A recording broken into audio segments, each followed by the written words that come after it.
There's no filter on this film. It's just on the GoPro 3. There's no ND filters. I left them at home, of course, like a dummy. And well, I'm just gonna be heading home, see what we see what we do. Hope that the film isn't too weird looking. All right. Oh yeah, I guess turn on the power would be good. Kick it up middle power. Here we go.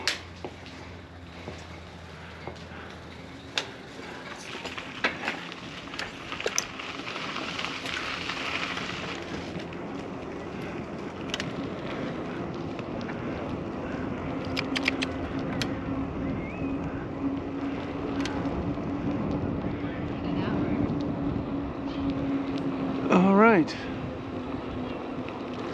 Oh, look at the little puppy. Morning.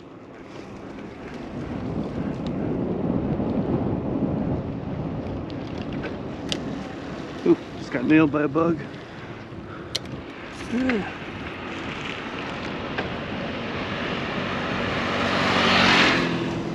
That was a cool looking guy. Yeah, I actually kind of almost recommend masks for riding bike because of bugs in the air.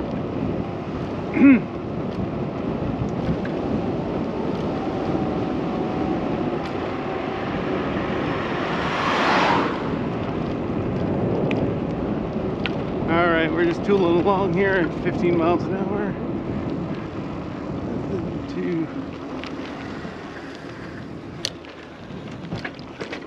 I guess I could be taking the trail. Maybe I'll do that next time. Alright. Pick up some speed.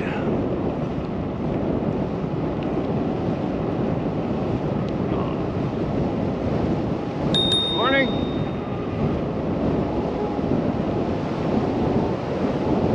Yeah, I kind of like that bell. It's a nice dingy bell, but definitely not loud enough for scaring off cars. Kind of need an air horn for that. Some people do cut you off when you're on a bike. So this is pretty much cruise speed, which is about 19.5 miles an hour.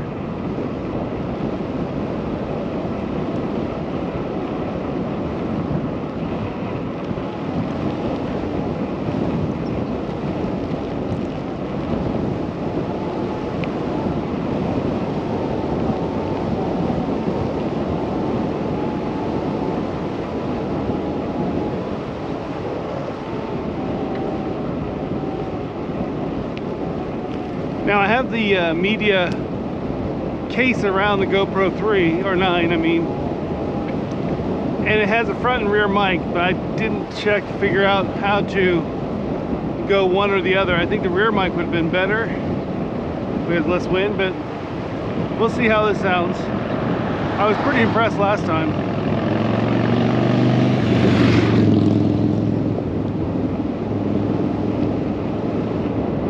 Got like some kind of noise canceling, noise suppression system that seems to cancel out a lot of the wind noise.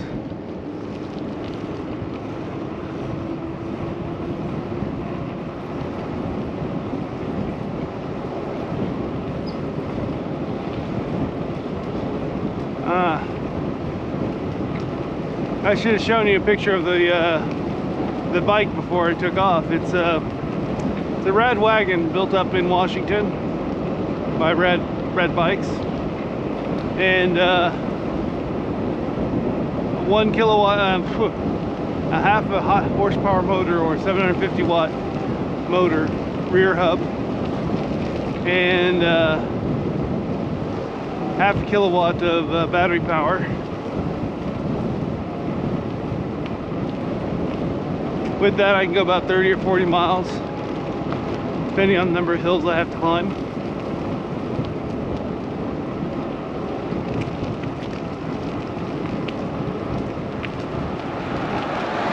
The front brakes are easy to adjust, which is great, which is one of the few maintenance things you have to do.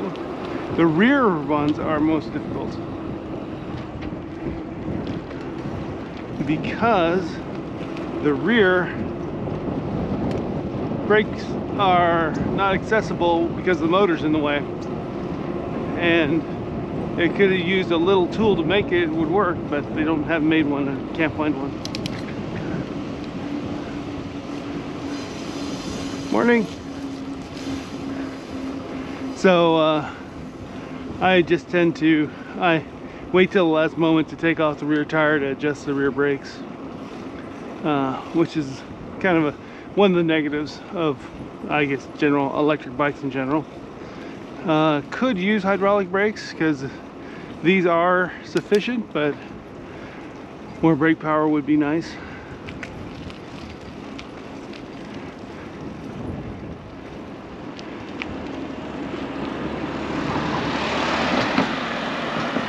And though it doesn't look it, this is turning into one of the steeper hills we have to climb. It's actually the only steep hill on the way home. There are 7 gears, and I'm in second right now, and I'm just about to drop into first.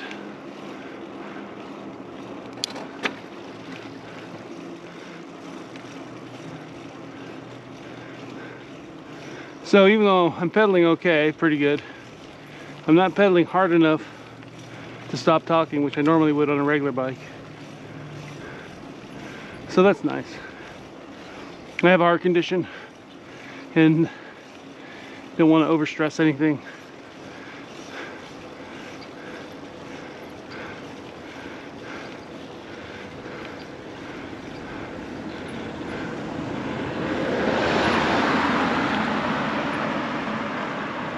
Now, there goes a nice regular car.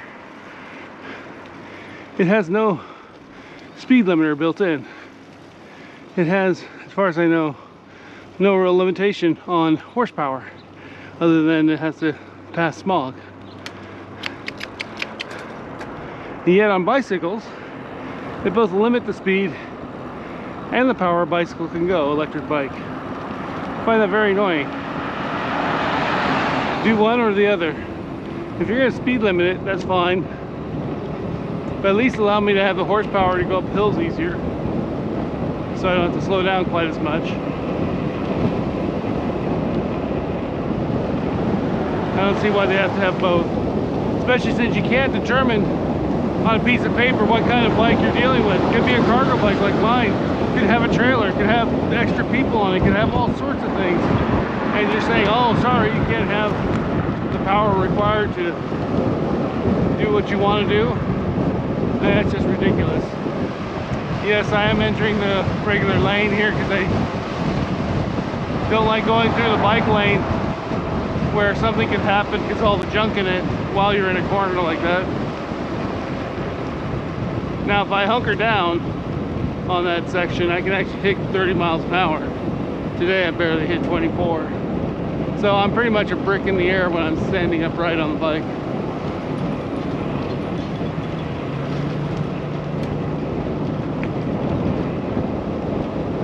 And I can't pedal when I'm coasting either, because if I pedal, it'll actually slow the bike down. Because if it's over the speed limit of the bike, the motor acts as a brake, which is kind of annoying. So you can't like pedal unless you pedal really fast, and then the gear on this is basically set for 20 miles an hour, so trying to pedal at 25 miles an hour, your legs are spinning like crazy.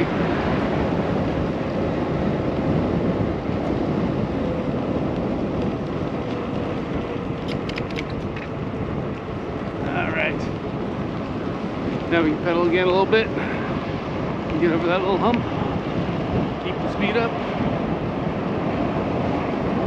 And back up to 20 miles an hour. There we go. 22 max speed on this bike before the motor cuts out.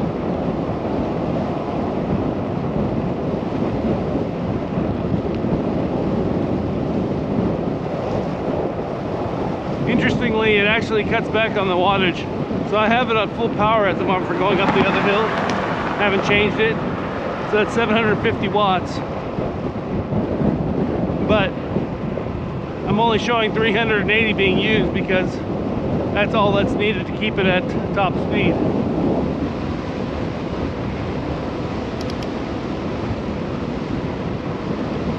I don't think I'm gonna make this light.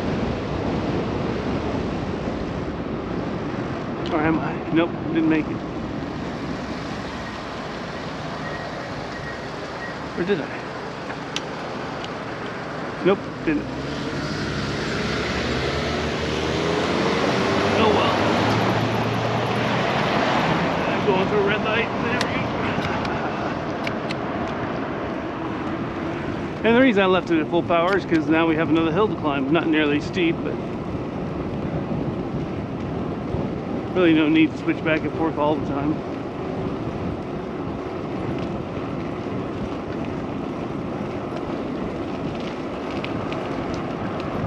So this hill I'm able to go up about 15 miles an hour with power.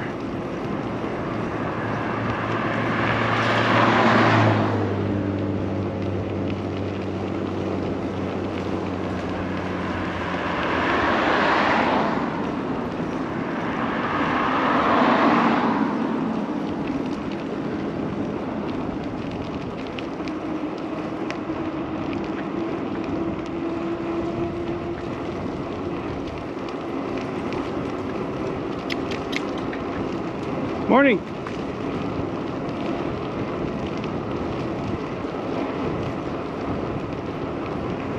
This is maybe the second time I've worn the helmet cam. I wonder how people think about that when they see me.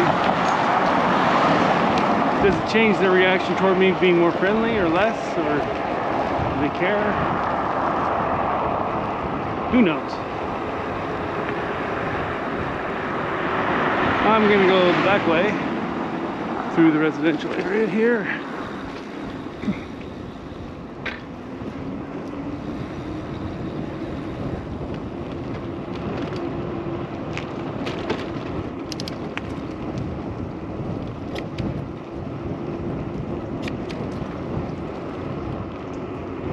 All right, bring it back down to 3. See, the reason is by going the back way here, there's a hill up ahead. But you can kind of just bypass it by going around it. Still go where you're going anyway. So that works. Always forget if I'm supposed to turn off here or not. Am I? Nope. That's a cul-de-sac. Christmas time, a lot of people have their lights out in certain areas. Really a lot of lights.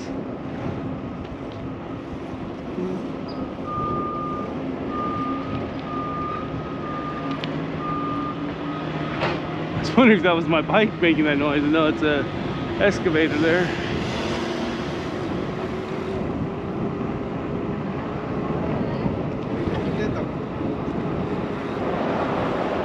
Yeah, at the park I saw a drone flyer was being a bit of a jerk to a hawk. He was chasing him with the drone.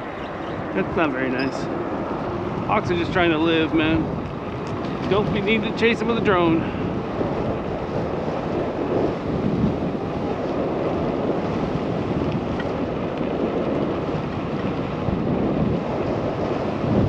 Whew.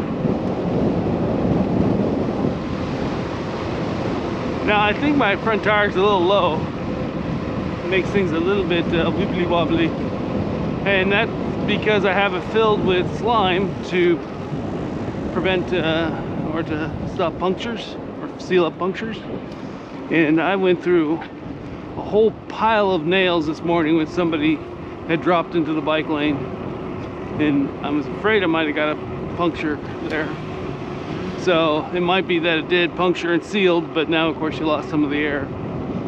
So I'll have to check the tire pressures when I get home. So that's basically the maintenance you got to do. Clean the chain, check tire pressures, tighten your spokes, because I put a lot of weight on this bike and spokes get loose. I really don't understand why, after all these years of having bicycles, they haven't figured out a way to keep the bicycle spokes from getting loose every freaking time. It just drives me up the wall. But anyways, because then they're out of true, and then you just tighten them and they're not perfect anymore, and it's just, oh, it drives you up the wall. Luckily I have disc brakes this time, because if you have rim brakes and you don't have a true tire, oh man, Either you're gonna have really lousy brakes or you're gonna have it rubbing all the time. So thank goodness for disc brakes. But other than that,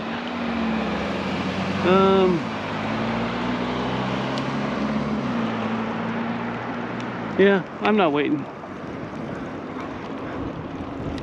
Maybe I should have. Which reminds me, I have to go find, I got a driver's license sent to me in the mail, and it's in the envelope, and I forgot to take it out, and family came over and I put everything away out of the site. Now I gotta go find out which envelope has my driver's license, because if I get pulled over for something like that, I think my old one's expired by now. So, something to do today. Always something more. Maintenance. What other maintenance is there? Yeah, just pretty much spokes, tires, and chain, and brakes. So 4 things. 4 things. Spokes, tires, chains, and brakes. And of course with COVID, finding a local, easily working bike shop, it's not so simple anymore. A lot of them went under. Even though they're selling bikes like hotcakes, it's like the local ones still seem to go under a bit. There are some expensive places on the coast, but it's a bit of a drive to get there. Yeah.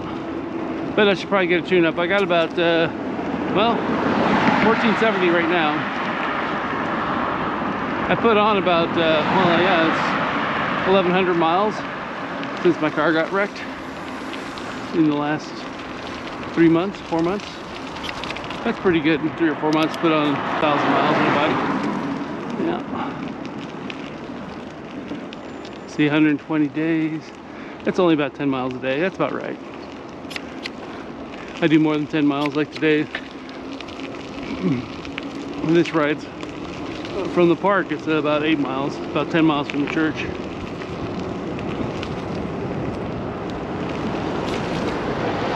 One way. So round trip is about 20 miles. And I'll probably go other places today as well. It's very easy to rack up 10 miles a day, that's for sure.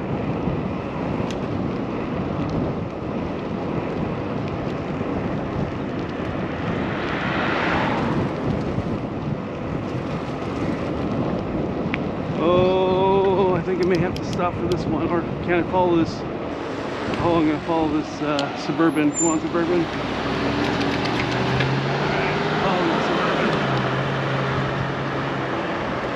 There we go. Not very well done. Should have put it into high power. Alright, now I'm in high power.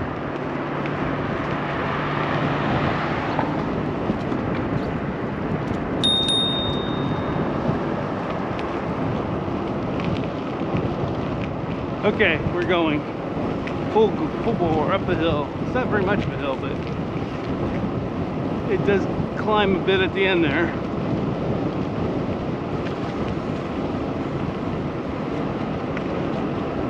Yeah, GoPro's pretty amazing, but it's a little finicky sometimes. I'm not certain what it's going to do.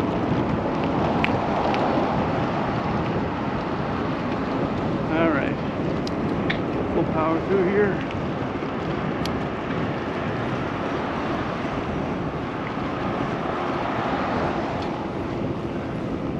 And we're down to 13 miles an hour. 13. 12 and a half, come on.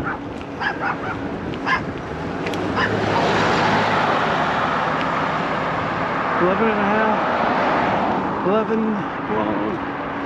All right, back to 12, here we go. 13.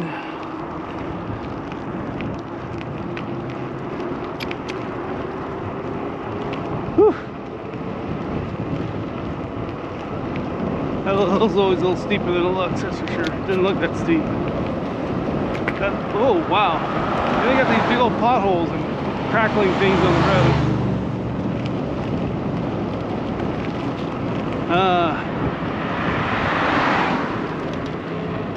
That's what makes biking so fun, huh? All the things you gotta keep aware of. Unlike a car, where you just close your eyes and let it drive for you.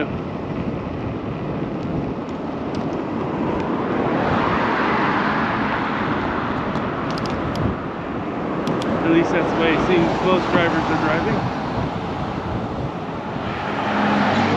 Hello?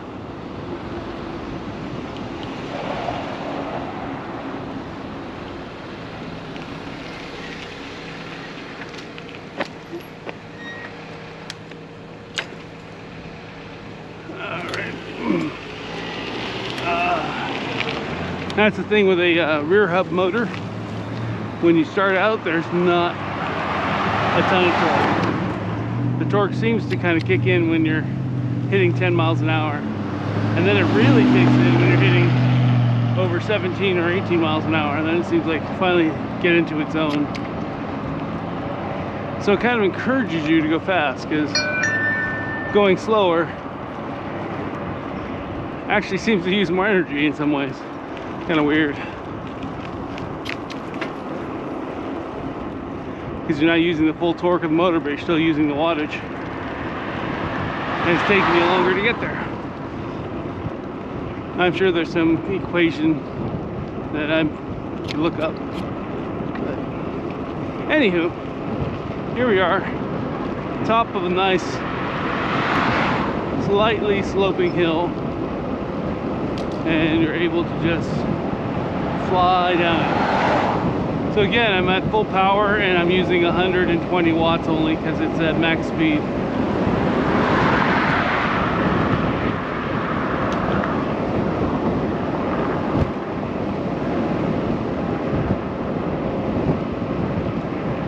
Yeah, beautiful day though. Holy smokes.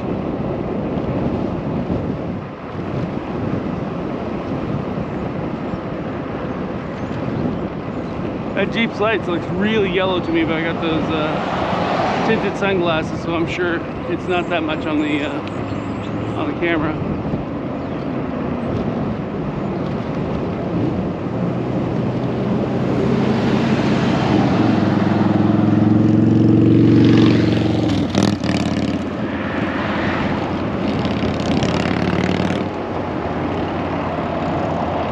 But this bike is rock stable at speed. It just doesn't even have any, you're not worried at all. I mean, it's got a stabilator from the front tire, so it keeps it kind of in a straight line, and so you can literally just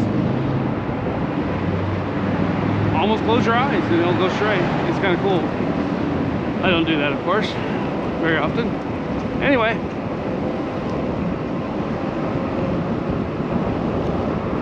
I'm down to 50 watts using power. We're still going at max speed, which is 23.5. I think at 24 it completely cuts off. That's why there's a little bit of power still going on at 23.5. And now we're back to 20 miles an hour. There we go.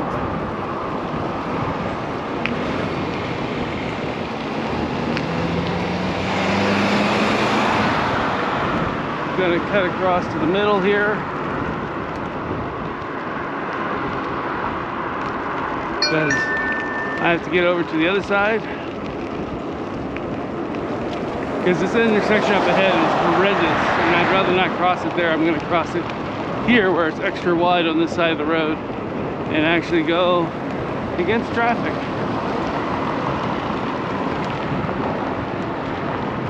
But like I said, it's a giant area here, which is good.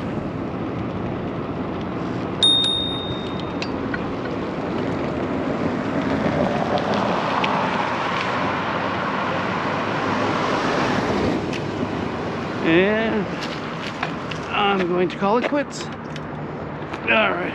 No.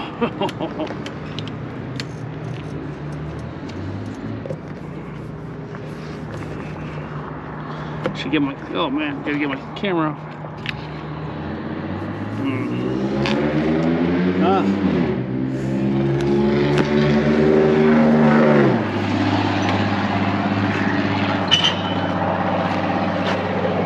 So this is the bike. It's a, like I said, it's the Rad Wagon from Rad Power Bikes with a 250 watt motor in the back. and a half kilowatt battery pack in the middle here.